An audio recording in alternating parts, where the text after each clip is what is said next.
The world is saved.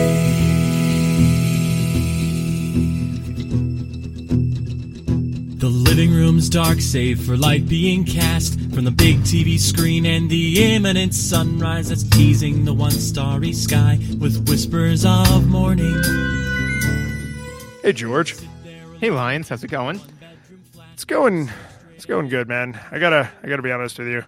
I thought long and hard today about how I was going to find some really over-the-top 90s skater lingo to do like a super surfer skatery California thing. And what I found instead as like the second result on Google was a WikiHow of how to talk like a skater. And it's so upsettingly earnest. Like someone updated this as recently as July of this year. And it's just, I mean, it's what like an old marketing person thinks the youths talk like. Because I mean, some of this is like, I have heard some of these terms. Some of these terms are even in the game we played. But things like gnarly, and the definition for douche is someone uncool, a loser. I'm like, that's not nearly harsh enough for what most people mean when they use the word douche to describe another human being. Yeah, no, I mean, if somebody said that to me and they thought that they were just calling me an uncool person, that person would be a pretty big douche. Right. And this is broken into steps too. So there's step number 2, call tricks, but not all the time, by their alternate names. For example, a 360 flip is a tray flip, and a varial double kickflip is a nightmare flip. And I'm trying to imagine someone doing the mental algebra on this. Like, have I said nightmare flip too many times in this sentence? Should I go back to its given name? Like, I'm picturing like the narc, who's just like sweating, like that bead of sweat down the side, Like, they're gonna know I'm a poser. Total recall, where it's just kind of like, the person says, oh, yeah, man, if it were me, I would have doubled up the grip tape on my top deck so you can really ollie up those terms. And, like, the person's like, oh, wait, did I use ollie right? And like, like sweat dripping down their thing. The person's like, oh, yeah, totally, bro. And it's like, oh, thank God. Oh, thank God. The final step is try being sarcastic. It's cool. Right? Like this, you don't have to make jokes about it. It is its own joke. Yeah, no, that article is super cool. Yeah, it's super dope. It was not written by a poser. He is definitely not a douche. No, he is Trey Fly. Jeez. And this is also when all of our audience, if they didn't know already, is going to know that we are in our mid-30s and like we're not skaters. Nope. One of us achieved a bit more success in the virtual realm, though. So, yeah. So we played Tony Hawk Pro Skater 2 for the PlayStation 1 computer entertainment system. And I have to mention the year on this specifically just because one of our listeners was like playing along a little bit with the Twitch stream. And they were like, oh, wow. This is some super like early 2000s music. And I was like, I don't think that's actually true. And then I looked up the release date and I was like, no, this is some super 90s music. Oh, yes. It's even older. I mean, not much, it's late 90s, but still like this came out smack in 2000, which means the latest any of these songs could have been written is that year, right? So you're definitely looking at a late 90s vibe. Oh yeah, and it did have that, and I would have loved to have heard more than 2 minutes of each of those songs, but we'll get into that in audio. Yeah. So nostalgia experience? So my nostalgia goggles for this game are essentially that I played this game way more than I remembered until I put my hands on the controller and it all came flooding back to me, like the way action heroes in movies seem to know how to like fly a helicopter even though they haven't done it since they were in the Air Force, right? Like I was like, oh man, like I remember this game being pretty fun. And then when it starts and those when you turn the wheel, it makes like the like skates, like the deck sliding on a rail noise when you select stuff. I don't know why that's the confirmation and back out noise, but it's like, even from that moment, before I had done anything, I was just like, oh yeah, man, Tony Hawk Pro Skater 2, I played the crap out of it. Like, it just, it was locked away somewhere in my brain where I knew I had played it a lot, but I forgot just how much gold was, in that box great grandpa left me in the attic. I was like, oh, this is a lot of gold. This is like a Samuel L. Jackson in a briefcase amount of gold. Oh yeah. And then from my seat, it was, a similar amount of gold, but as with all gold left to you by your great-great-grandpappy in a nondescript box in the attic, I would question its origins. That's fair. Like, wow, why did great-grandpappy have all this gold? Well, he said he got it in the war. Which war? Yeah. And which side was he on? Yeah, because both of these questions are going to matter. Maybe not a lot, but possibly a lot. Possibly a lot. Depending on the answer, it may matter quite a bit. I also had a realization, because you and I in the college, I wouldn't say we played an unconscionable amount of Guitar Hero and Rock Band, but a lot.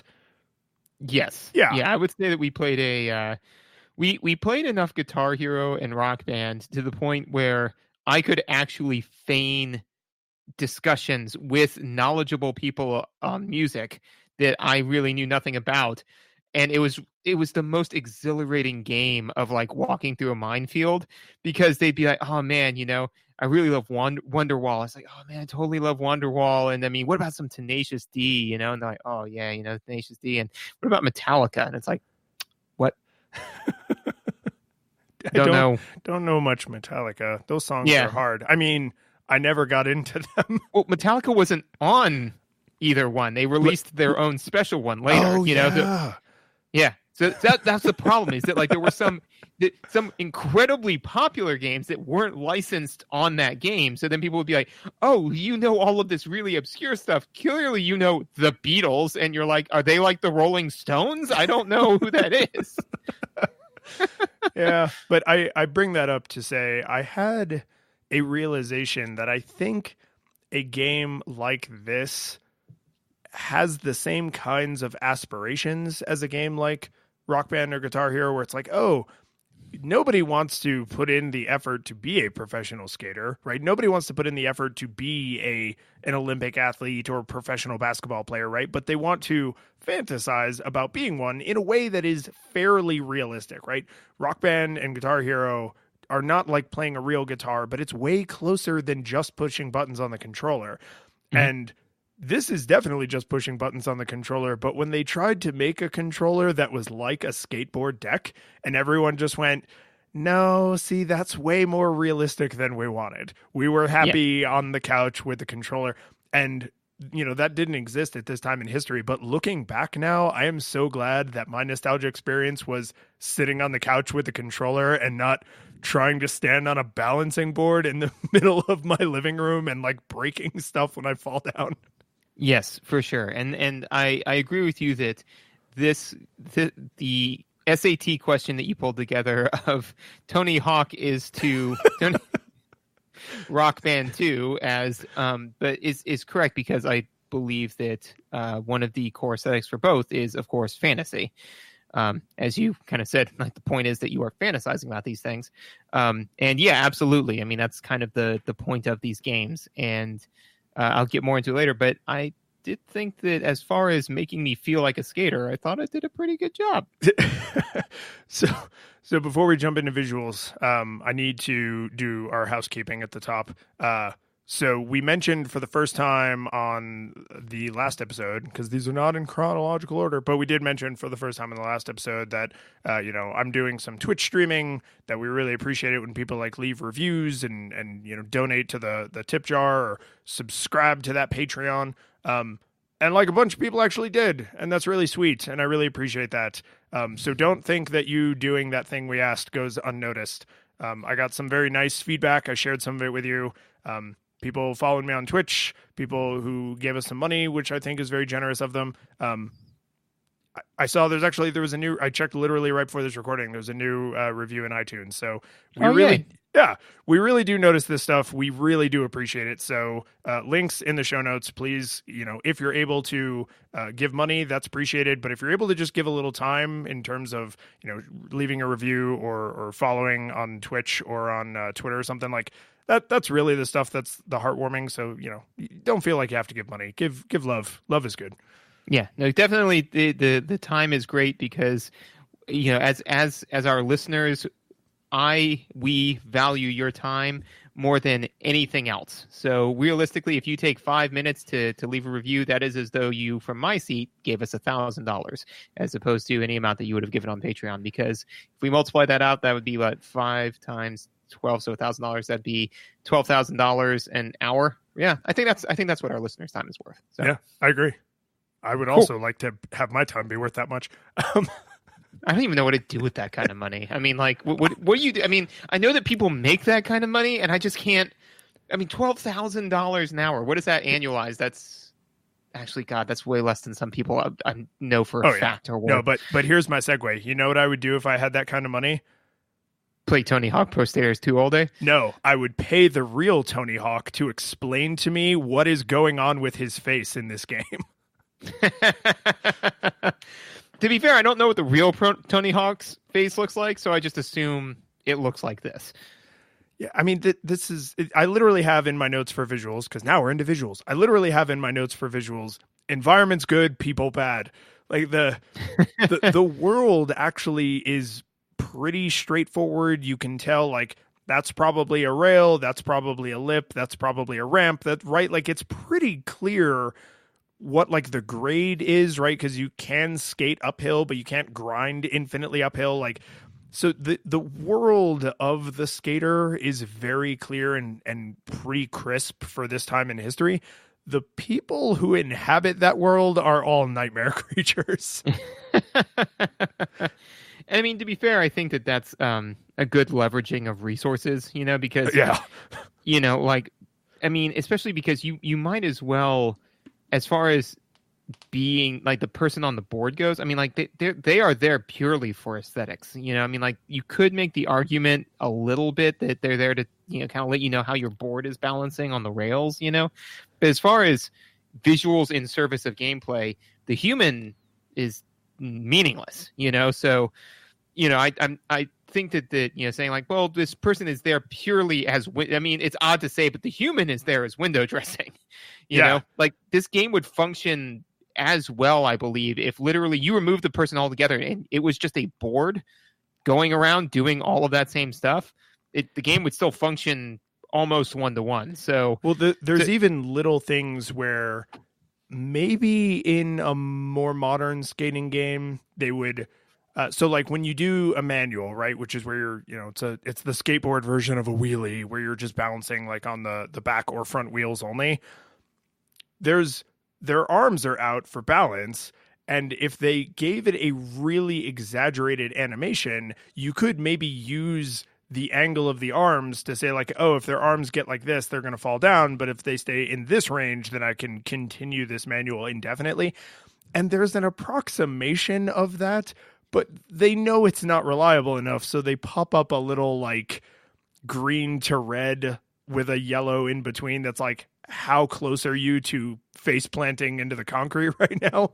And so even in places where it's like, oh, but you need to see like how well they're balancing. And it's like, yeah, even they didn't trust themselves to convey that information accurately. So if you lifted the human being off of the board in that case, and you just had a board magically balancing on 2 wheels, you'd still be using the little manual indicator to tell if you're balancing or not. So I mean, I guess there's some tricks where you can see their hand go like onto the nose or onto the tail, or like you can see them do like a funny posture because the trick is the posture and then remounting the board. But those are the exception. In most cases, if the person model was not on the board at all, you would probably be fine.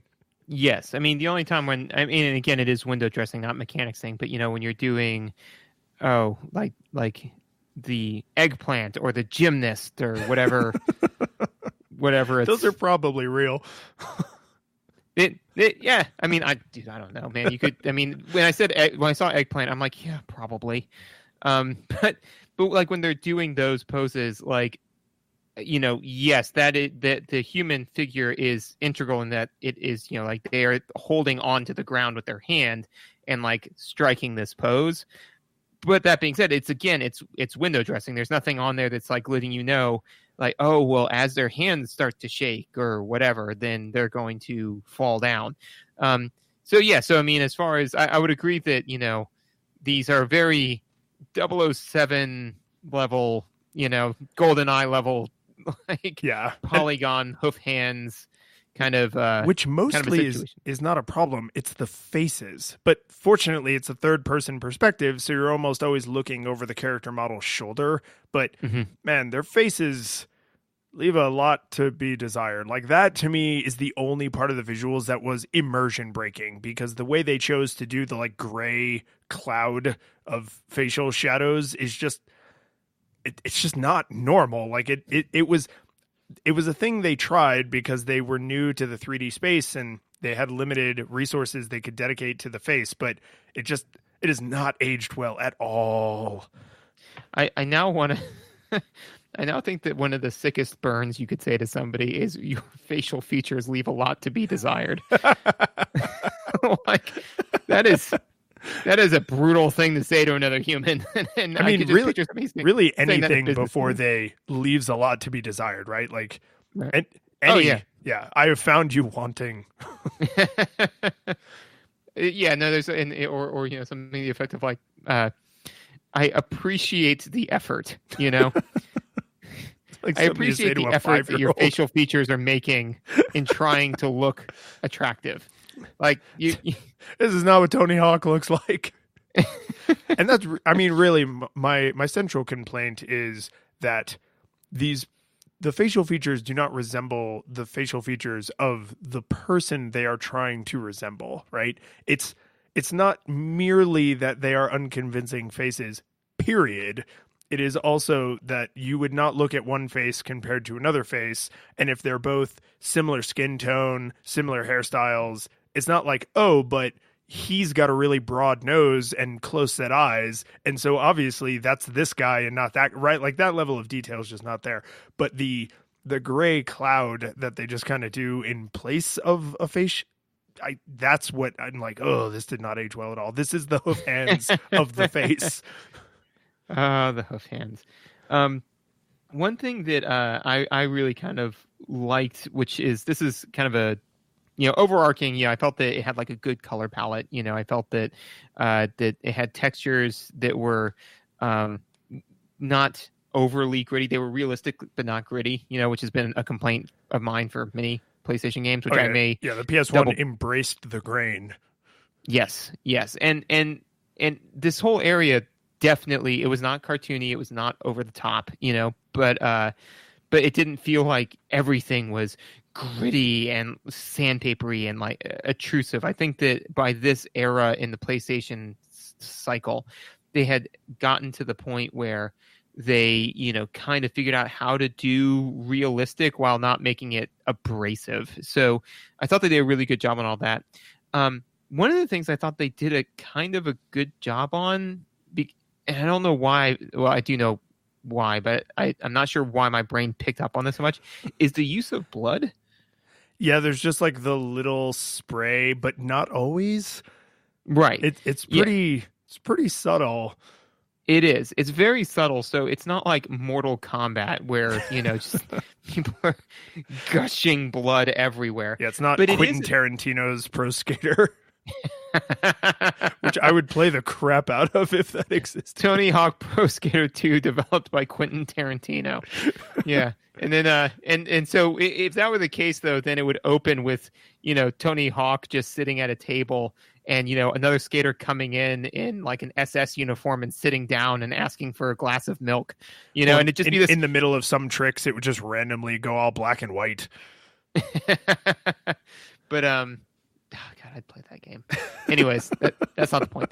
The point is that I thought it was nice because it did kind of give, again, like if the core aesthetic is fantasy, it did help with that because it didn't make me feel that my actions had no consequences. You know, like you don't have injuries like you would in real life, because that would be a bummer, especially in career mode where it's like you ate it 15 times. You are now injured because you would be. Like, did you see how high you were when you fell onto your face? Like you broke your C5 vertebrae. You are in the hospital. $500 that you got for finding the secret tape ain't going to cover it, buddy. You don't have health insurance. Like that, because that you are a professional skater. That would bum me out. All of that would bum me out. But there are really no repercussions for those types of failures. So having that kind of little noseblood, and this is definitely a reach, is similar in style to the failure state in The Last of Us. You know, this in the sense is a that reach. I am excited for what you are about to say. So it's nowhere near as done. It is like saying that, you know, my child's art is in similar vein to Picasso's, you know, like in that I can draw some corollaries, but Picasso is Picasso and my child's a 4-year-old. So, but all that being said is that no, because what's the punishment for failure? And this is straying into mechanics. I promise I'll bring it back to visuals. But what's the punishment for failure in The Last of Us? Death? Yes, but death isn't permanent, right? Oh, I mean, it's similar to the punishment in this, which is lost time. Lost time and some degree of gruesomeness, right? Yeah. You know, which is that, you know, like it shows Joel's face getting ripped apart and you're like, ugh, I don't want to see that, right? So similarly, you know, you get set back a few seconds, you know, in the sense that, or up to 2 minutes if you duffed it so bad that now you can't get your sick score, as it were. Good use of skater lingo. That's actually, but that's what it's called in the game. But yes, but you remembered it. Yeah. It was. It's like I can't even remember the other two. I just remember like sick score. It's 75,000. It's something pro and then sick. I think it's high, like just high Ooh, score. Yeah, high, pro, and sick. That might be right. Yeah, but anyways, yeah. So you know, you get set back a small amount of time, and there is some degree of gruesomeness. So between the audio, which we'll get into in audio, but like the fact that you like plant your face on the ground, it makes this like very distinct jerky motion because you clearly just plowed your nose into 2 feet of concrete, you know, and there's just a little bit of blood. You're like, huh. It does kind of give you this visceral feeling to where you're like, I don't want to see that. You know, I'm not going to go so far wild and over the top that I'm just going to continue to plant my face into the ground because it's unpleasant. The feeling that makes me feel as a player, which I thought was nicely done. Yeah, and I think you're on to something because I think you can use like humans' pretty reliable aversion to injury of pretty much any kind, even when it's through an avatar. Like we have an aversion to pain, so that little blood spurt, the kind of unnatural movement when you like crash into something, I think you don't have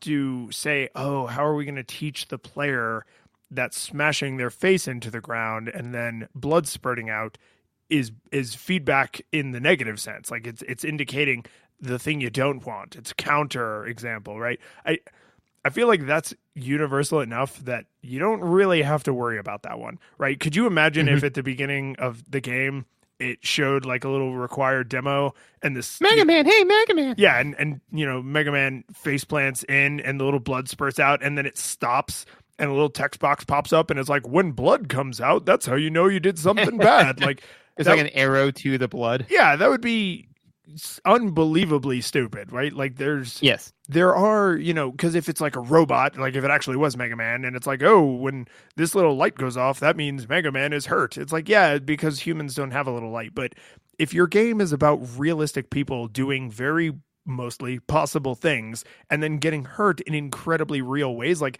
that visual feedback, not only is that super good, but it's some of the only visual feedback that would require zero explanation, which is awesome. Mm-hmm.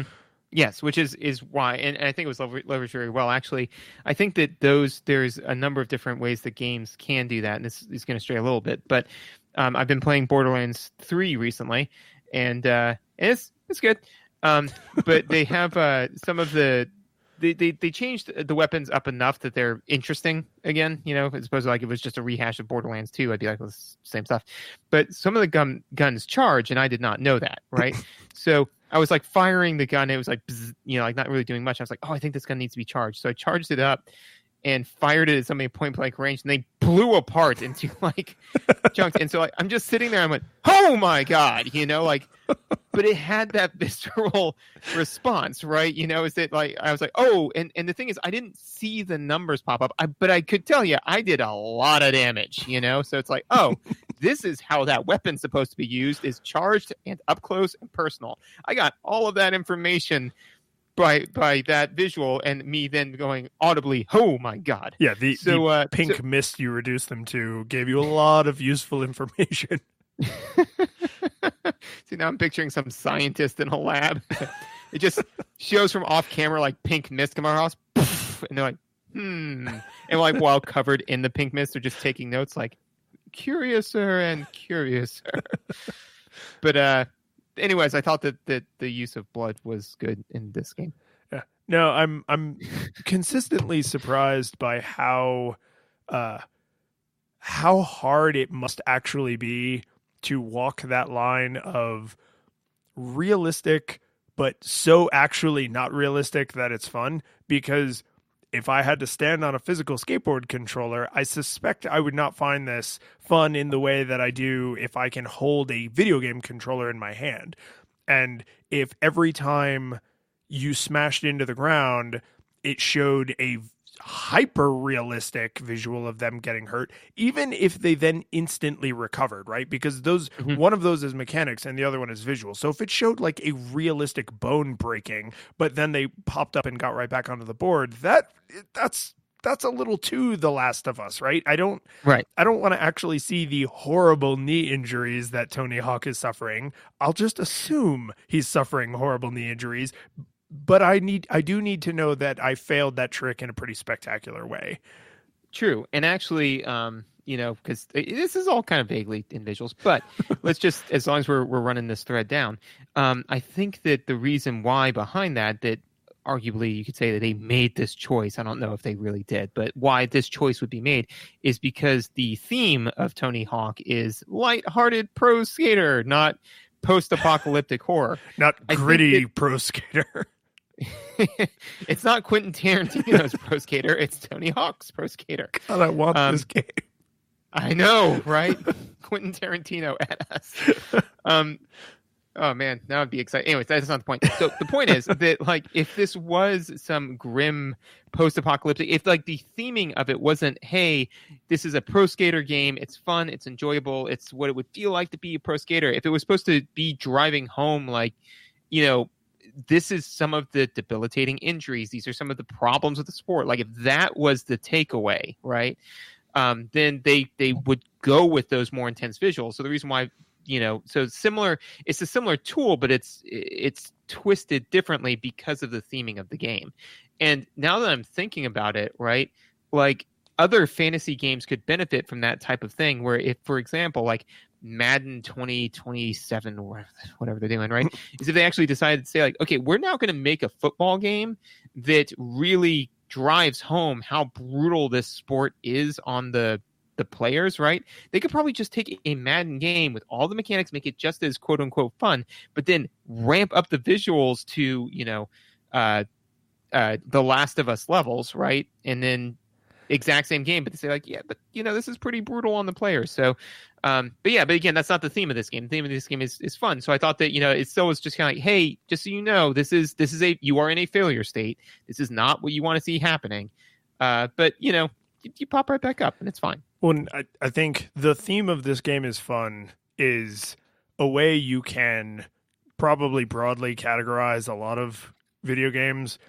And to me, in this game, because of the nature of it, right? There's no combat. There's no prince or princess to save. I know, man. I almost threw down with that go-kart, whatever, the golf cart person. Oh, yeah, it's like the custodian or the high schooler who's like also a TA or something. Yeah, no, I mean, I think that was pretty aggressive combat, He's pretty aggressive. You're minding your business. There's also a bus driver who doesn't seem to understand that the bus wins over the skateboard. But I feel like the biggest thumbs up in favor of how the visuals are used to support this being fun is that the coyote physics dial is set to maximum, because every time you eat crap and you fail a trick or you didn't spin right, like, it is so visually clear that you screwed up. You went face first into the wall. Your board was completely, perpendicular to the vector, right? It's like there is no time that I ate it and I said, like, oh, come on, I totally should have let. Every time I ate crap, I might have been angry. I might have been very angry. But every time I ate crap, I was like, yeah, no, that would have killed me, right? Because then there were tons and tons of times where I was like, oh, I landed that, right? Like, because no, I didn't really land it. But the coyote physics, like the range of what they consider acceptable is massive. And even to the point where when you say you just do like a 360 off of like a half pipe, that trick is worth, let's say, 500 points. If you land perfectly, that, like, I think doubles it. And if you land sloppy, it's like half, right? So the quality of your landing or your execution of the trick matters fairly substantially, since the game is largely about accruing points.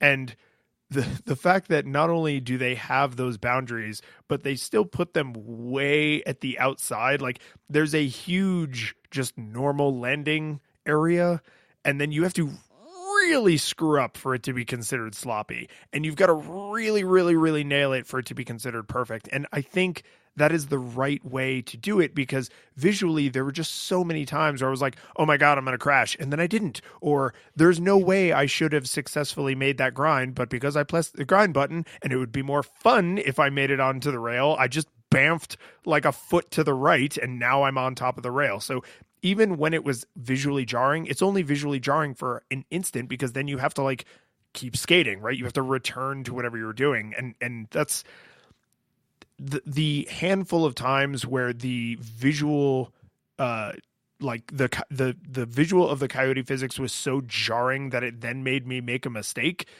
pales in comparison to the number of times that it was delightful, that I was like, yeah, I nailed it. And it's like, you didn't nail it.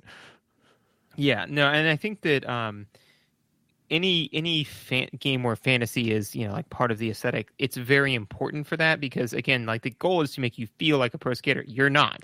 If you were, you'd be out pro skating, right? So if you're constantly feeling like a failure, right, then that's going to cause issues, and get into that more mechanics.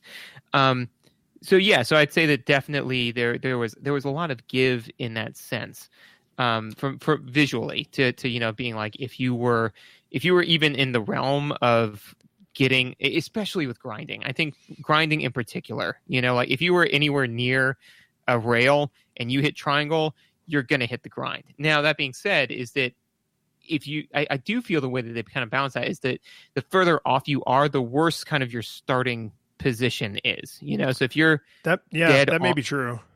Yeah, so if you're like dead on, then you start kind of perfectly balanced, and you can typically grind a lot further than if you kind of like just barely made it on. They'll give it to you, but you're kind of starting off pretty far off balance, so you probably want to hop off pretty quickly, or at least that was my kind of experience with it.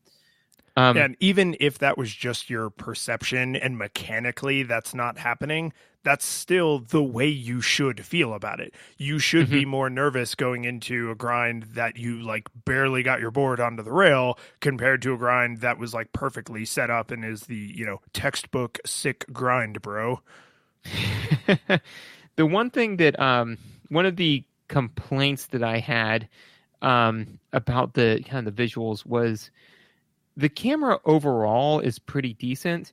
It really struggles when it puts you into small corners and hallways. Yeah, because it so desperately does not want to flip around behind you. It wants to just stay behind you. So if you need to turn and essentially go toward the camera, and there are walls on all sides of you, like in a dead end in the school, like there's those little dead end hallways, the camera doesn't handle that well at all. Well, the camera doesn't handle it well, and that because you automatically reorient to like you hit the wall. So then, and this is good mechanically, which is then you don't really have to hit anything. Your skater just 180s and then starts automatically skating out, right? So that's fine, but it doesn't reverse your D-pad, right? Right. So now I'm like, okay, well, I need to re-angle. So then I just hard into the wall again, which then causes them to 180 and then start to go back out. So then I just hard wall. I mean, literally, I probably grand total spent about 5 minutes dinking around in hallways where I was just kind of no, I mean, again, each iteration of it was probably about 10 seconds, but I was just kind of, ooh, no, the game was not made for this. And so then the thing that I question is why have those hallways? Like the game's so poor at handling them. Why? I'm not sure why they kept them in the game because I never came across an area where they had a small hallway like that where they needed that hallway because there was that was the only way to get that sick rail in there, bro. And like they just existed to add realism to the world, but it was so kind of broken mechanically. I was like, I could have just done without this hallway. I don't think that I would have been like, well, every school I've ever been to have hallways, sir, and I do not see a single hallway in this school. So I wasn't sure why they decided to keep that. Yeah, and I'm trying to think if there's any, because there's hallways that like connect areas, but the only dead end hallways that I can think of are in the school. Yes. So I agree with you that they're super not fun and didn't need to be there at all.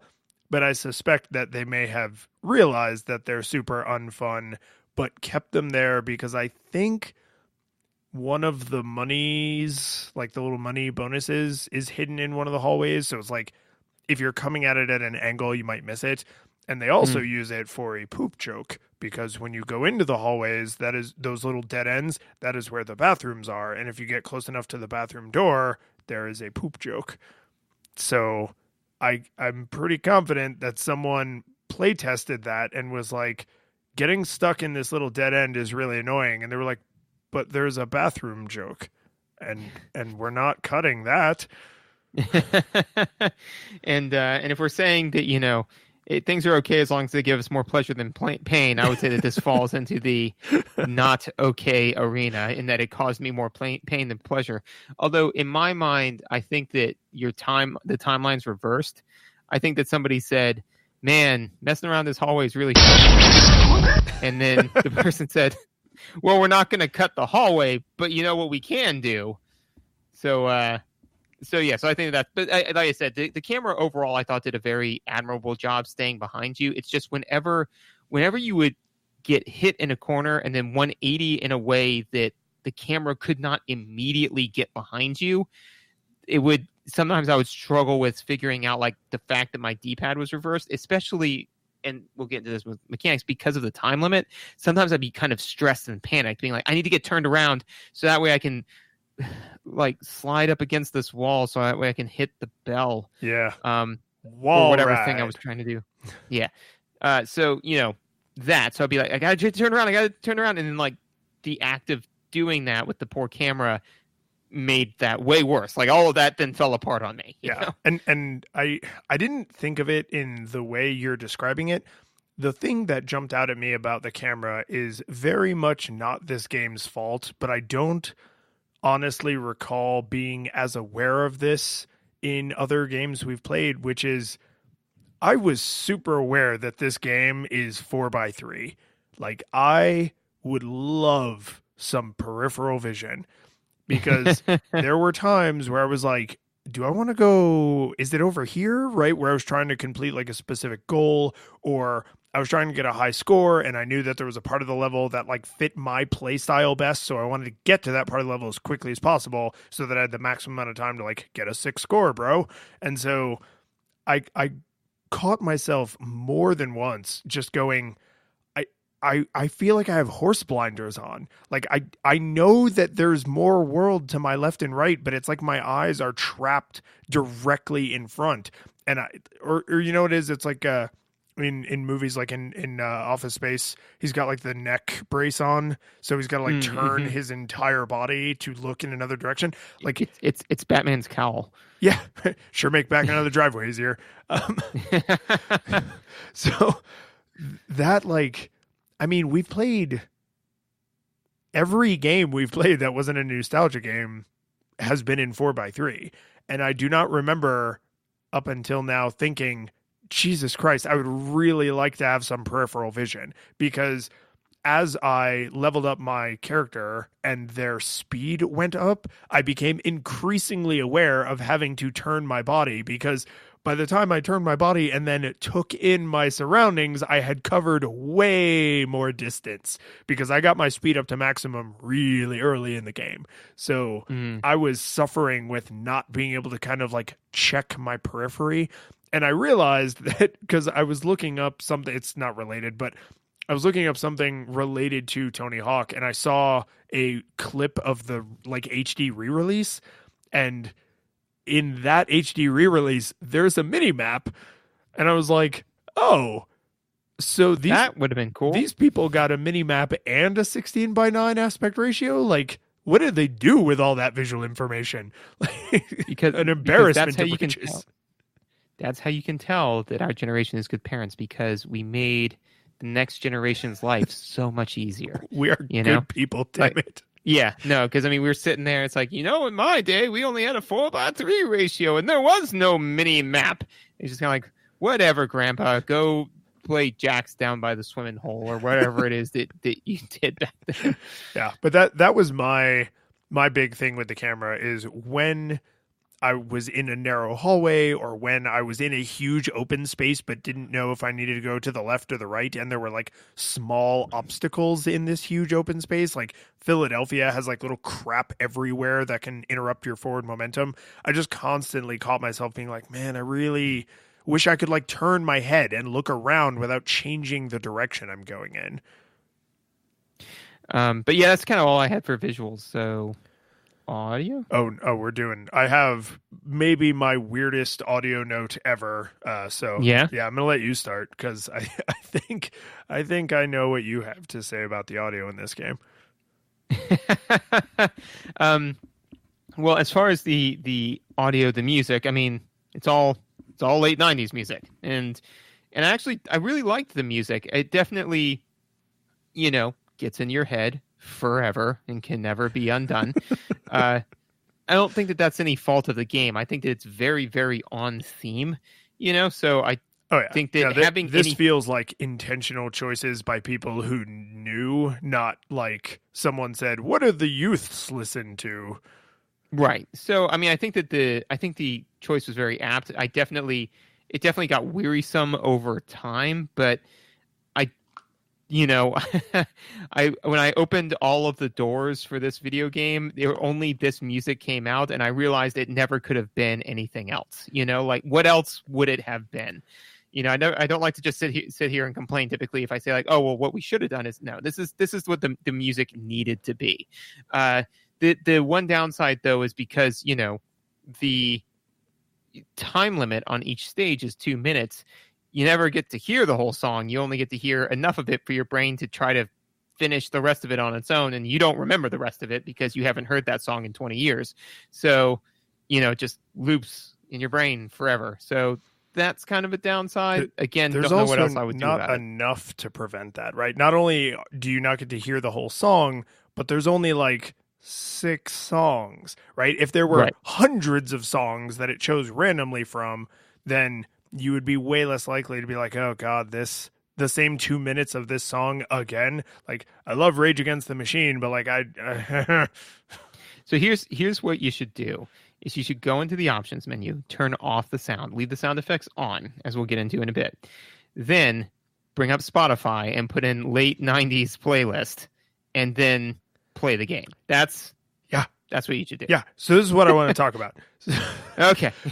So, keeping this focused on the video games for a moment, there was a time in, I think, the mid to late 2000s when I swear, and maybe this was a PC gamer thing, maybe it was an Xbox thing, but I swear everyone was complaining if video games that they bought did not allow you to specifically play your own music. Because for a while, there were games that, like, now that, you know, the Xbox and the PlayStation could like store MP3s, there were actually games that had settings baked in that were like, play your garbage music instead of our garbage music. And in certain games, that's like this, like Tony Hawk, the like Cool Borders, right? A game where I'm imagining I'm this person and I can also imagine having my own headphones in. That makes total sense.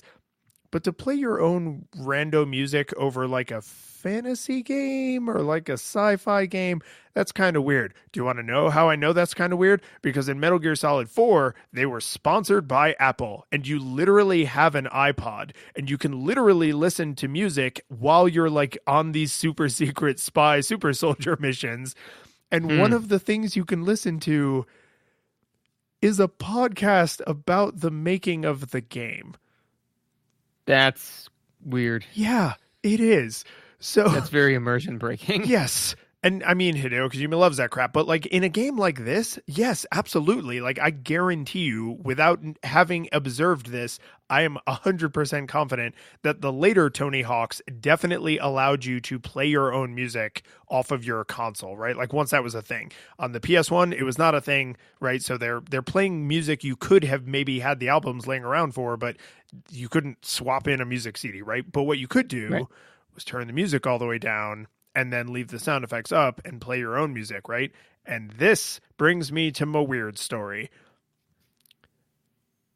I had the George Carlin Back in Town album. The reason I can so confidently quote huge chunks of that album are because, for whatever reason, that was my alternative to the music in Tony Hawk Pro Skater 2. Interesting. And that is such a deep connection in my mind that when we decided to replay this, without even thinking about it, I went looking for how I would stream that music because I don't have the physical CD anymore.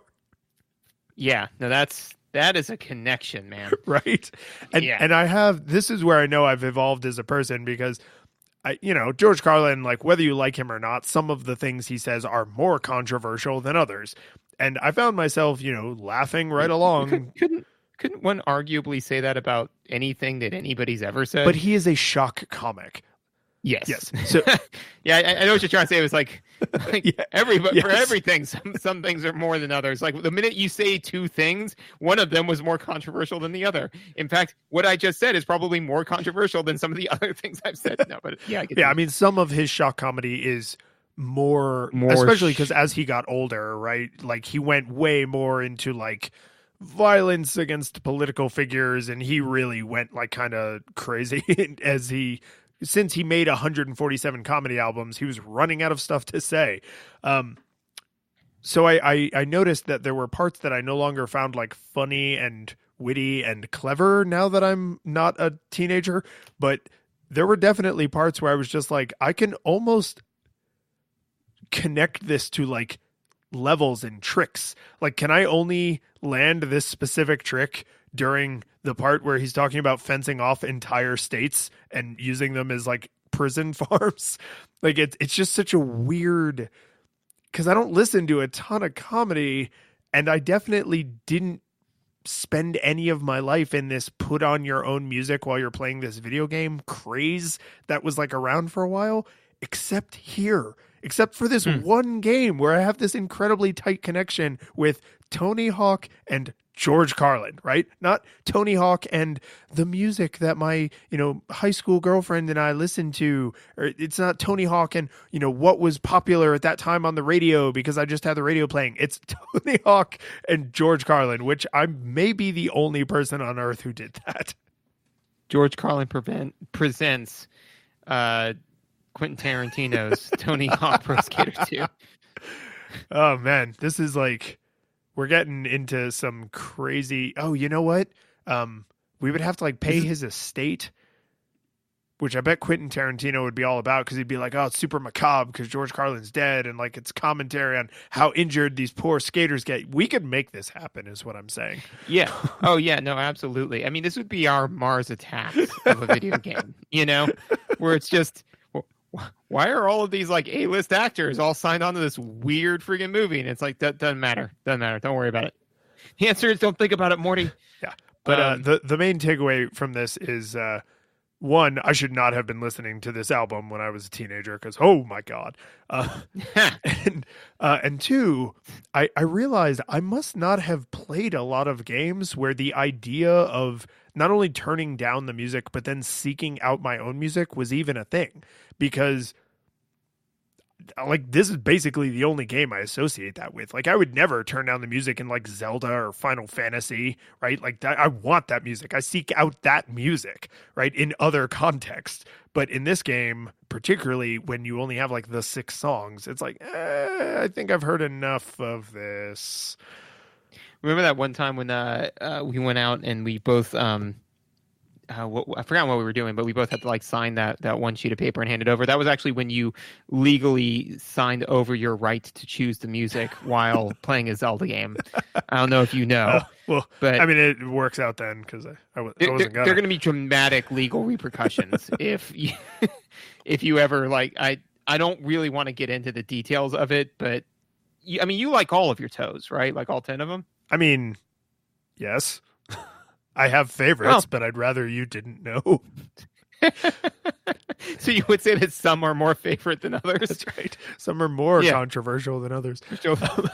So I think it's worth mentioning that just like there's visually a lot of serious getting hurt, there's a lot of sound effects to back that up. Yeah, no, that's literally my next note, which is sound effects when you hit the ground. Yeah. No, I mean, like, and again, it just, and I don't want to like beat a dead horse or continue to feed a fat horse, I guess, because this is praise, so it's not like a negative thing. But this horse is getting started. This horse hears the word morbidly more often than most horses do. But yeah, no, the sound effects are very, very much so. You know, like when you hit the ground, it's like it's this distinct kind of like thud where it's almost like a crack, you know, like it's visceral, you know, it is very cleanly and clearly letting you know that A, you're in a failure state, and B, you don't want to be there very often, you know. So yeah, no, I thought that those sound effects were very apt. When I remember there was another. For some reason, I did not play Tony Hawk Pro Skater very much, and I didn't play any of the later ones very much. But this is the one. Like this was my summer of '69, right? Like this is when all the craziness happened, and I remember distinctly trying to go back and play another brand's. It was like called Skate or something, like another brand's skating game that was supposed to be like super fun, like years after this.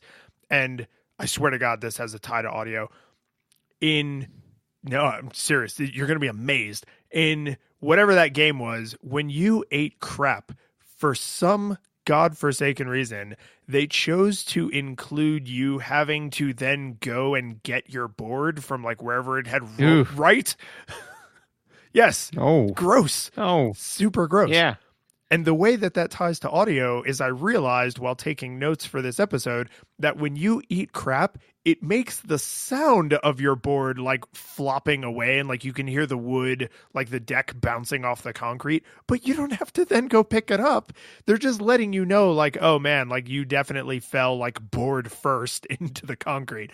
And I thought that was an interesting little auditory note because the visual's not really there. There is not really a clear visual that indicates like, oh man, the board would have gone flying just now, but they do kind of play the auditory cue of, oh man, the board would have just went flying. And you know what? That's enough. Please do not make my avatar go chase the skateboard down like an asshole. Yes, because again, the whole point of a fantasy game is if I wanted to run around chasing this board like a jerk, then I'd be out skating like a jerk. So, you know, like, yeah, no, the game should not be wasting your time like that. The 2 or 3 seconds is all you need to tell the player you failed, you lost 3 seconds, which if your entire time is 2 minutes is substantial, and that's it. You don't need to go running around chasing your dumb board, or God forbid, like with surfing where you have to go get your surfboard. Oh, what are we, God. animals? Lose a war? Did you, okay, so when you played through the career, did you play as one of the pro skaters or did you build a skater? I played as Tony Hawk, dude. It's not called Build a Skater 2. It's called Tony Hawk's Pro Skater 2. Okay, so for a reason I could not even begin to explain, there's like one skater that's a woman, and I feel like I must have played as her when I was a kid, because I just, without even thinking, I was just like, oh yeah, I'm going to play as, what's her name? Like, I don't even know. Maybe it's because she has a white t-shirt on and it's just like, it's really easy to pick her out from the environment because she's just in an all white t-shirt. But one of the weird side effects of playing as her is like, I have a fairly deep voice and she does not. So when she eats crap and she like smashes her face into something and she goes like it's noticeable that it's a woman's voice and not my voice. And it's extra noticeable when I ate crap so hard that I went, oh, like at the same time that she does it. And you can like hear like the stereo. And so now it sounds like the whole audience is like, ooh. Right. Yes, I imagine that being a stark difference. If nothing else, the difference between yours and a woman's voice. Like, I would never, if you were to ever conflate those two things, you'd have a Dr. and Mrs. the Monarch kind of situation. Yeah. No, I remember being very happy as a young man when I realized that when I answered the phone at home, no one called me Mrs. Lyons anymore. They started calling me Mr. Lyons. And I was like, nice. Oh, my voice must have changed at some point. Woohoo! The one other note I had for audio was just in the school level, the guy on the golf cart going, coming through, dude. It was like, yes. Oh, look, we must be in the 90s. It was just there. Because a few times he would come by me, I hear like honk honk, and I was all right, whatever. And then the minute he hit me again, all of a sudden I was back in the hotel and I opened the door, and it never could have been anything else. Because of coming through, dude, I'm like, because of course that's what he says. Because what else would he possibly say? Like, hey man, watch where you're going. Whatever dumb thing he says. But it's all, I mean, no matter, I forget. I think the school is in Southern California, so I guess that holds up. But the school level. But anyways, whatever. It's exactly what you would expect, and I don't know why. I don't know what I was expecting, but I should not have expected anything else. So to broaden out, I think a little bit like what you're kind of possibly hinting at is, I felt like the visuals were very realistic when they needed to be, and then they dialed down the realism and spots we talked about. But the sound effects are hyper realistic when it comes to like the sound the board makes when it's grinding, right? And the different grinds, a different part of the board is on. So like if it's a 50-50, the trucks are on the rail. If it's a board slide, then the board is on the rail, right? And one makes like a wood scraping noise and the other one makes a metal scraping noise. And they're good. Like they actually help you occasionally identify the trick a little bit or kind of have like a better sense of what's going on. But all of the other sound effects are actually kind of super cartoony and like, by that, I guess I really mean like playful.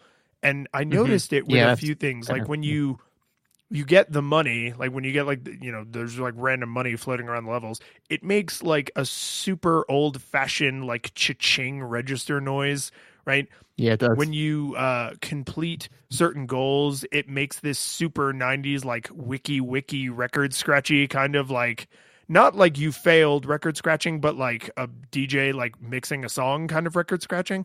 What exactly would that sound like? Like a there it is. And I swear to God, if you go back and play the game, that was actually not that bad of an impression. It's just in isolation, it sounded stupid, but it's actually not that far off. No, if they wanted to hear the real fucking noise, they could. Well done.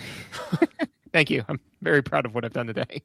But the place that it actually jumped out at me was it's a silly usage of a realistic noise, which is every time you land a trick, it makes a camera shudder. I did not notice that. Yeah, it's really subtle, but if you have the music turned way down, you're more likely to notice it. But it's because like in between levels, there's like bonus. You can actually watch like the secret tapes that you unlock. Like you watch real footage of real pro skaters, sometimes getting tragically injured.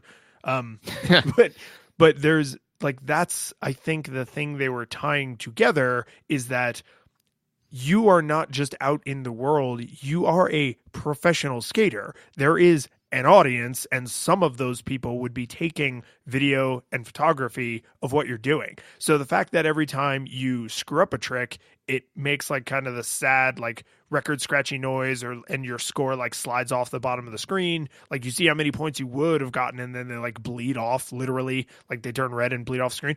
But when you nail it, it makes this little camera shutter noise. And it was just like, oh, I like that. That's like, because that was a good trick. So that's the one that they would have wanted the picture of. Nice. Yeah. It's good. Do you have any thoughts for audio? No, I think we're good. Mechanics? Upward and onward. So one of the things that I think is interesting with this particular game is its heavy use of RPG mechanics. And so you may be aware of this, but there's a culture war that waged for a little while when we were like college age about nerds trying to convince jocks that Madden games had basically become RPGs. Because it's like, oh, you can make them go to the gym and they get stronger, and then like their stats go up, and it's like, sounds a lot like D&D there, except that you're playing football, but you're still essentially playing an RPG. It's like, no, you don't understand it, man. You know, like the stats go up so that way they can play the game better. Yeah, and then you know, like they get paid though too, so they can use that money to buy like better equipment. And then like you can follow their whole career, and it kind of creates this kind of like little like narrative as you follow them. I don't play Dungeons and Dragons. That's for nerds. Yeah, but yeah, there are RPG elements in this. There are, and I thought that was just kind of an interesting choice. I thought it was a very good one. I thought that it, I mean, I like RPGs, so, you know, that doesn't surprise me. Shouldn't be surprising that I enjoyed this choice. I did not think that they did it in a particularly poor way, in the sense of like, hey, we have added RPG elements to elongate this game. I do think that they approached it in a way to try to enhance the game, not just, you know, say like, hey, you know, you could play through this, you could get everything out of this game in 20 minutes if, you know, we just gave you the whole game. So first you have to get $1,000 to get to this next course, then $3,000, then so on and so forth. So it did have that kind of unfolding element, but I would not have thought, if somebody said you need to make a skating game, I would not have thought, yes, and I need to add RPG elements to it, you know? But I thought that it really added a lot of kind of replay value and created a way for somebody who does not care about skating culture to kind of get into it, you know? Because if you had somebody who just not a skater, doesn't really care about skating or anything like that, then, you know, they'd be like, okay, well, I did the 20 tricks or whatever. All right, I'm done. But it's like, no, but I can get better at the tricks through career mode. And so that gives like a reason to kind of like, well, I don't, you know, yeah, fine, I've done an eggplant, but now I can do it longer and better, and I can see the improvement over time. So I think that that really enhanced the game, and it wasn't an obvious choice, but I think that it really rounded out the game. Well, for me, and I respect that what I'm about to say is entirely colored by my games literacy with this particular game, and that this may be more true or less true for other people based on their games literacy. But what the RPG elements, the stat, you know, changes, what that did for my experience is it allowed me to blend my improvement as a player with my avatar's improvement in universe. And that seems like a really, really fine line to walk, because if like one of the skills you can raise up is rail balance. And so if you max that out and that made it impossible to fall off of a rail, that would not be realistic. Even Tony Hawk still eats it off of a rail sometimes. So as I got better at the mechanic of balancing, if I also invested in the stat of balancing, that allowed me to like have my avatar get better, but also I, the player, was literally getting better at the controls. And then with stats like speed, there are certain tricks that you can only do if you are in the air long enough, right? Like just think of a basic spin. Like if you're only in the air long enough to do a 180, then it doesn't matter how good of your like how good your landing is unless you are able to spin faster or be in the air longer, then you cannot do more successive rotations, right? So as I got better at landing spins accurately and I was able to spin faster and my avatar was able to approach the ramp going faster, I was able to I had the tools to do more spins, but I still had to execute the trick. And I was just the more I thought about it, I was just like, this seems almost impossible. Like how must they have tuned that so that the stats helped out worse players without the game being unplayable until they had higher stats, because otherwise you'd never have the money to raise your stats? And how did they make the stat boost useful enough that an expert player felt like raising their stats was a worthwhile thing to spend money on? Like that's servicing those two extremes must have been an incredible design challenge. And at least for wherever I fall on that spectrum, I was like, this is amazing. Like my avatar is getting stronger and I'm getting stronger. That almost never happens. It's usually all me or all the avatar, or it's an obvious unbalance where it's mostly me and a little bit the avatar, or mostly the avatar and a little bit me. But this felt like parallel. It was incredible. Yeah, I definitely saw that. One of the things, and so like I felt that from my experience, I didn't feel that the improvement curve for no. I have to premise this. This is definitely a bias of mine.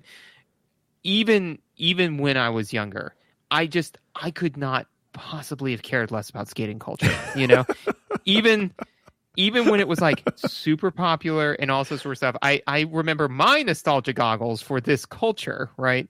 And again, nothing against the people who do it, people who are into it, that's entirely fine. Like, I don't think that it's dumb. I just don't care about it. Sure. You know?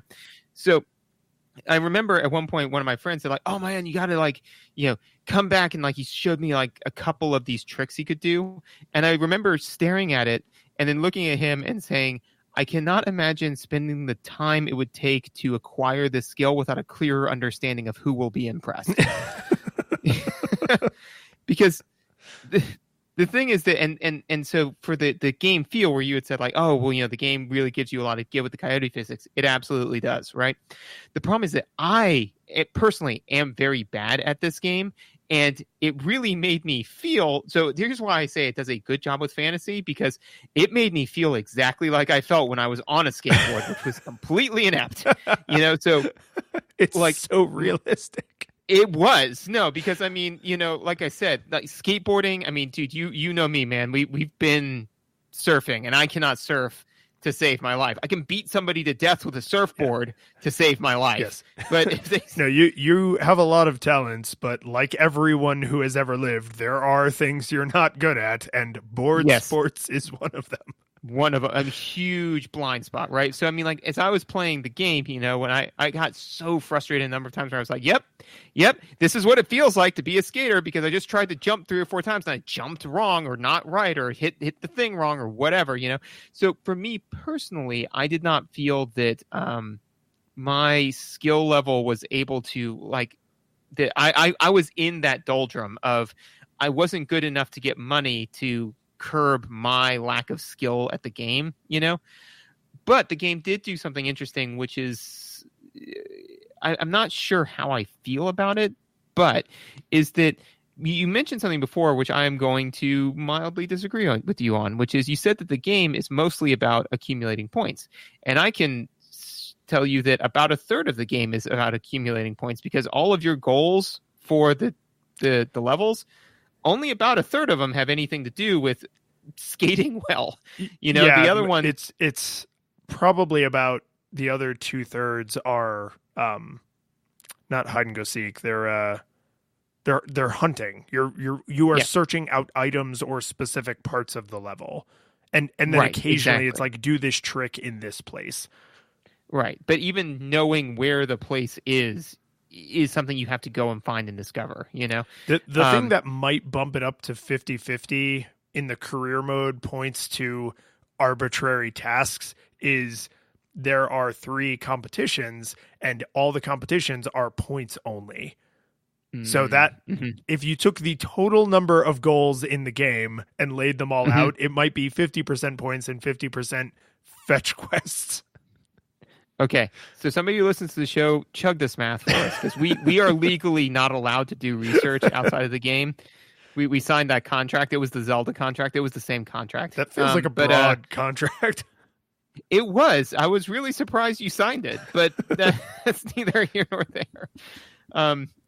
But yeah, so I thought that was the thing, is that, you know, there was a lot of stuff where it was like, go find these things. And I'm not sure how I felt about it, because on the one hand, is that does give somebody who's just not great at the tricks a way to advance, because it's like, well, you don't necessarily have to do the tricks. You can just go find the word skate or go whatever.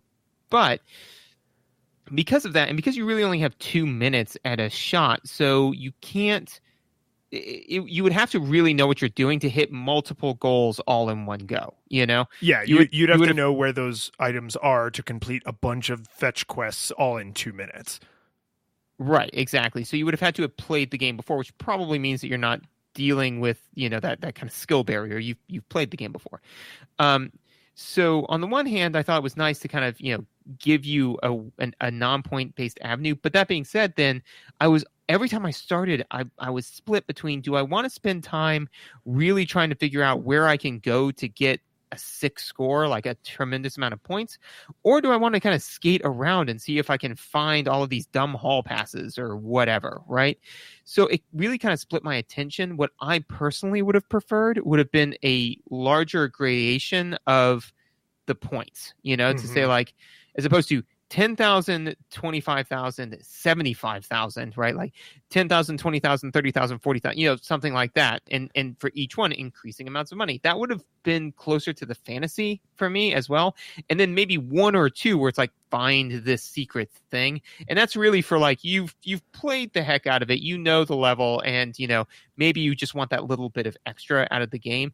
That would have focused me into being a better with the tricks, you know? So here's my thought, and I'm piecing this together, hearing your counter argument. So the game has in the career mode, there are 3 contests or competitions. And the competitions, you can only move forward if you medal in them, and you can only medal by getting a certain score or above, right? Mm-hmm. That means that there are barriers that you cannot pass without being able to do tricksy tricks and get a high score, right? So what I am wondering is, the game is about being the best skater you can be.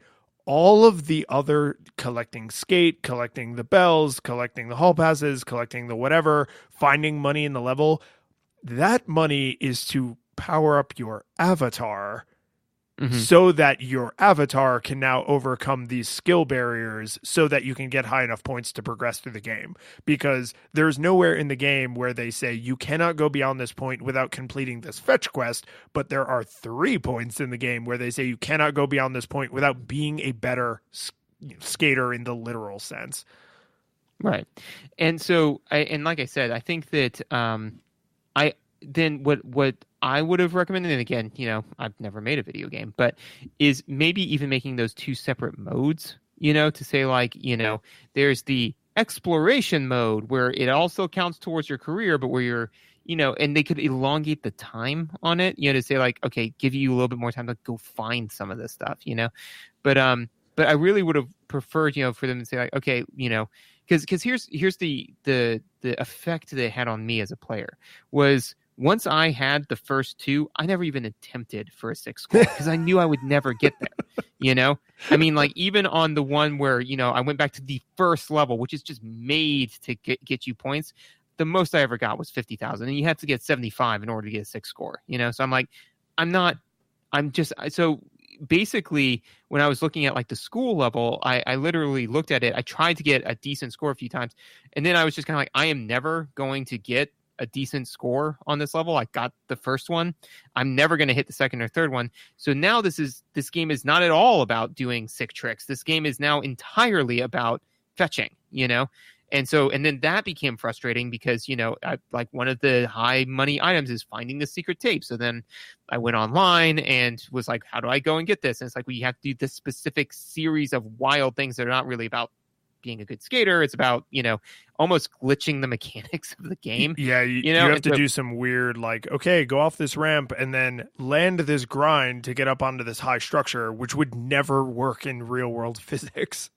Right. So all of that was, like I said, like I would have preferred instead for them to say, you don't need to get this absurd score in order to move on or in order to get enough money to boost your avatar to couple that up. I would have instead preferred try new, weird, and interesting ways to do tricks, or even alternatively, just points directly correlate to money, so you could potentially, grind out over time, like enough money to boost up your avatar if you needed to, Yeah, I mean, it feels like they went for an 80% solution, and I don't mean they only addressed 80% of the people. I mean, they were specifically aiming for a certain games literacy, and they went for the broadest one they could, right? So it's like, if you are below this skill level, here's how you can level up your avatar, and then that will help push you up above that skill level because you're faster, you can spin faster, your balance is better, your avatar's got those attributes. And if you're way up at the top of the game's literacy, then there's lots of opportunities to just be a nonstop show off because that's what the game is, right? It's being a pro skater.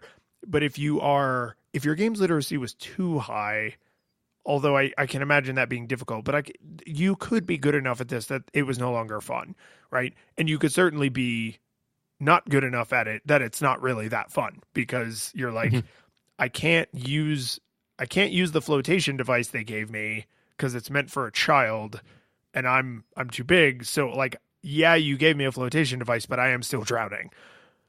And then I'll leave this point alone. And then also just, again, not only in the number of challenges, but in the sheer money rewarded. I mean, like, for example, on the first stage, it's 150, I think 250, and then $500, right? So that's a grand total of $800, All of the other ones totaled up together eclipse that, Oh, substantially. So I mean, it is literally, the game is incentivizing you to not be a pro skater. It's incentivizing you to screw around and hunt in the course. So again, from my seat, I would have rather had said the game be like, look, there's one or two minor things that either a completely different game mode where it's like, if you want to screw around and find it, then this is your mode and you can dump this money in, or there's one or two secret things that you could potentially look for. But if you want to progress in this game, it's all about those sick tricks, bro. Yeah. Well, I think you said this a minute ago, but I'm going to restate it kind of like really acutely, which is the career mode is the only way to earn money, because there is a free skate mode, which I actually think is kind of cool, that you can just play any of the levels you've unlocked and just go wander around endlessly with no time limit. But if you're playing with an avatar that isn't able to do things you're trying to do, then there's no way to make that avatar better in the free skate mode. And if you're trying to progress in the career, the only thing the free skate mode lets you do is improve as a player. And I'm not trying to devalue that, but there's no way outside of the career to improve your avatar. So if the thing you need to get over your personal skill hump is to improve the avatar, because you are not, as a player, willing to invest the time to improve as the player, then you will eventually hit the number of options the game gives you. It's just like, well, you can go hunt for crap and then level up your avatar and then come back and try and get a 6 score, but you got to do it in 2-minute increments, which can get frustrating, right? Like, there's a few fetch quests that I just didn't do. Like one of them in the Venice Beach level, there's like a bum and you have to ollie the magic bum. And he's like, sleep. It's kind of sad, really. But like, yeah, I was gonna say that didn't age well. Yeah, no. But there's like a guy, like a homeless guy, sleeping on like a cardboard sheet, and you have to ollie over him but he moves each time you ollie over him, so you have to find and ollie him 5 times.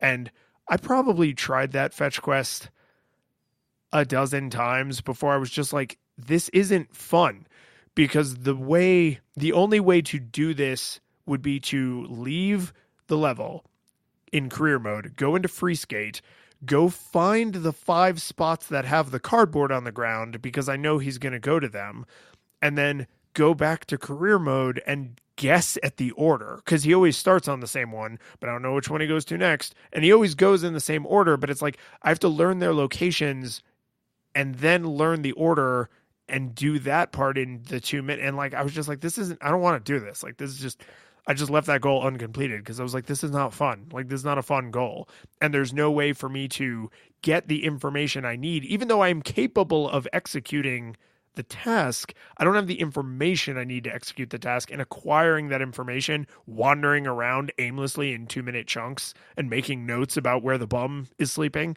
is just not fun. So I left that one uncompleted. Some of the other ones where it was like, oh, you have to grind along this thing and then jump off and then you get up here, and that's how you get like the letter K in the word skate. Like, that stuff I found frustrating but fun, right? But some of the goals, not so much. And to your point, there's just no... They decided on the ways you can level up your avatar, and they decided on the ways you can level up your skill by providing the free skate mode. And that's it. And that's, for better or worse, that's what they put all of their time and resources into. And like, for me, that was fine. For you, less so. Right. And the one other thing that I have for just mechanics, I mean, tons of notes, but I don't want to run too long. But was that I don't understand the point of single session mode. Yeah, I actually had that exact same question, because I was like, I don't get money. Why? Is this because kids are too stupid to keep like a 2-minute timer going? Well, yeah, but I mean that mode is also timed. That was a weird thing. But I'm saying, right? like, the only difference between that and free skate is you don't get money for it. Yeah, like, why would you not just play career levels? Exactly. Yeah, no, I mean, like, I was just kind of like, so basically the only upside to this is that I can't possibly succeed. You know? Like, it baffled me, because when I saw, single skate, as I was like, oh, this is what my mind assumed was that it was free skate mode, because I was just going in order and I didn't see free skate mode yet, right? So I was like, oh, well, and so I went into it thinking I will just skate around and I'll find all the stuff, and then I'll go back to career mode and bring those skills in, which is what free skate mode is for. And I was like, oh, this mode's also timed. Well, why would I ever do this? I don't, that was such a weird ad, Yeah. No, it almost feels like they were just like, oh, well, it's there. Like, the levels are there, so we'll just let you play them with the clock running. And it's like, yeah, but I can't collect any money or complete any goals. And it's like, It's like, then why would I do this? Yeah. No, I do think it's worth calling out another mode they added that is awesome, but I'm not the kind of person who gives a crap about it, which is the level editor. Oh, yeah. That is something we should mention. Yeah. I don't know about you, but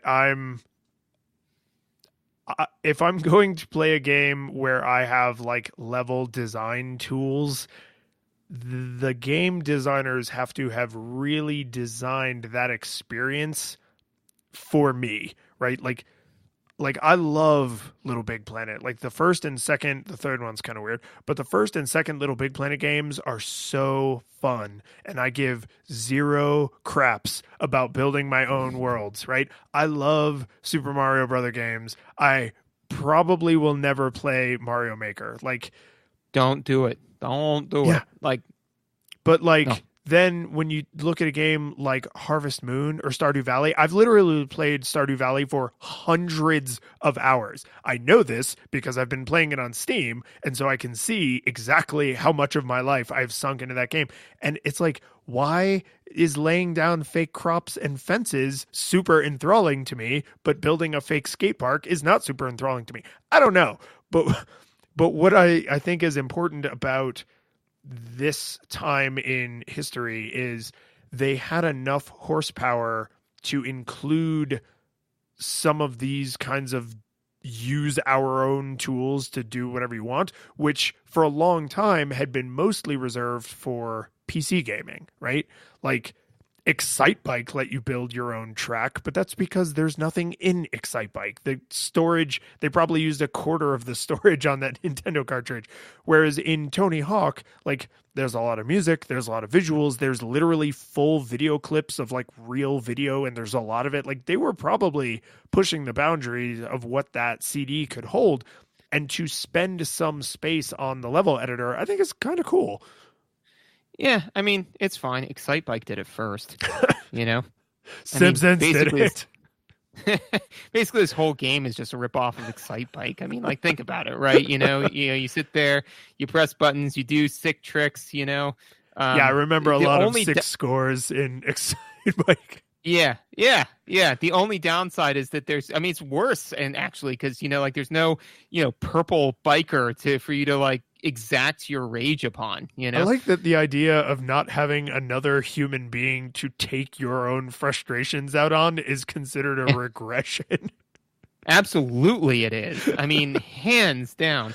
Now, actually, I think that speaks to the fact that, on Bartle's taxonomy, I definitely register to some degree as a killer. So, But yeah, anyway, I just thought like level editor, not my thing. Gave zero craps, spent no time with it. Didn't spend any time with it when I was a kid, but I do respect and appreciate that it's there. Yes, I do too, because I think that it's something that many people would give a crap about and absolutely spend time in and say like, hey, I built this cool level, like let's play it together. Adds replay value, adds depth to the game. Could not have cared less, didn't touch it at all. Like I went into it just to see that it existed. And I was like, oh, hey, ooh, a ramp. Ooh, another ramp. I'm done with this. Yeah. Just went back. The one thing that's a little strange about it is they included a bunch of example level designer levels because they have slightly different restrictions than like the career mode levels. And I was like, why do I have to launch the level editor to play these levels? Like, why can I not just choose these levels in Freeskate? Like, it's just I think it's honestly just an oversight, but I was like, there's like 10 extra levels in here. You actually can, but they're only available in single skate mode. Oh, damn you, single skate. That's the whole point of that. Is it's just they were like, how can we make single skate even more obscure and frustrating? It's like, well, what if we put 10 extra levels in there? But that's the only way, and we don't tell anyone. It's like, oh yeah, no, that's hot. And also, there's one extra song, but there's only a 1 in 256 chance that it plays. Yeah, but it's the song is just a Quentin Tarantino like riff from I was gonna say Banana Phone. Oh yeah. Yeah, either Banana. No, you know what it'd have to be? It'd have to be an Excitebike track. There you go. Because this game is So did it hold up? So I think I could probably make guesses about what you're going to say. But for me, I say no nostalgia goggles required. And the reason for that is the fact that it's a 4:3 screen is dated, but it's not experience breaking. It's just frustrating. And the graphics, everyone has their Halloween horror face on, but otherwise, like, they're just low poly. Like, it's not really that big of a deal. The thing that made me fall firmly on no nostalgia goggles needed was, does playing this game feel fair and unfair and fun and unfun and consistent with the way it was in my memory? And the answer is, yeah, totally. Right. Were there things where I was like, oh, right, getting up here to do this specific goal is a gigantic pain in the butts. And then I played it again and I was like, yup, still is. And then there were other things where I was like, oh man, like when you nail a trick and you accidentally land perfect because you were trying to spin as many times as you could. And so you get like double or triple or whatever it is points, and like that, like sick triumphant feeling where you're like, I am the Hawk. Like I am the greatest skater who has ever lived. Like that feeling transferred over the decades pretty much near perfectly. So as long as someone was willing to deal with the Halloween Horror Nights faces and the 4:3 aspect ratio, and they have, their own music to put on in the background, like I don't see why you couldn't sit down to this and play it today. And based on what I've seen they tried to do with later skate games, I would say if you wanted to play a skating game, you might actually be better served to go this far back in history, because then you don't have to stand on a stupid Wii Fit balance board. Yes. So for me, so like you had nostalgia experience for this. I didn't. So you're the experimental. I'm the control group. Right. And I also say no nostalgia goggles required. There is a small asterisk, which is you do need to either have nostalgia for this time period or for this activity. You know, the culture they're presenting. Correct. Yes. So I mean, like if if somebody said to me like, oh man, should I play Tony Hawk Pro Skater 2? Like, do you enjoy skating, skate culture, even just 90s culture? And the answer was yes. And it was like, yeah, no, it's a good game. Somebody's like, yeah, I don't really care about skating. Like, you go play a different RPG. Like, it's an RPG at that point. and there are the RPG genre is broad and deep, so there are plenty of way better RPGs out there if that's all you're looking to get. But if you're looking for, a fun experience, that it has skating culture and has depth and replayability, this is absolutely a good game, and I think it does hold up. But all that being said, I do think the game that both of us really would have rather played would have been George Carlin presents a Quentin Tarantino video game, Excite Bike 2. The curtain falls, the music plays, the credits roll, then it all fades to black, and you're left by yourself. The fanfare is gone, there's no player 2 there by your side to share victories won. But as you slowly progress down the hall to your bed, a few great events leak back into your head from the time that you spent traversing the land, battling evil, fighting the darkness, just sword in hand. Your memories creeping with the edge of a smile. You realize again what you lost for a while. You're gonna think back much less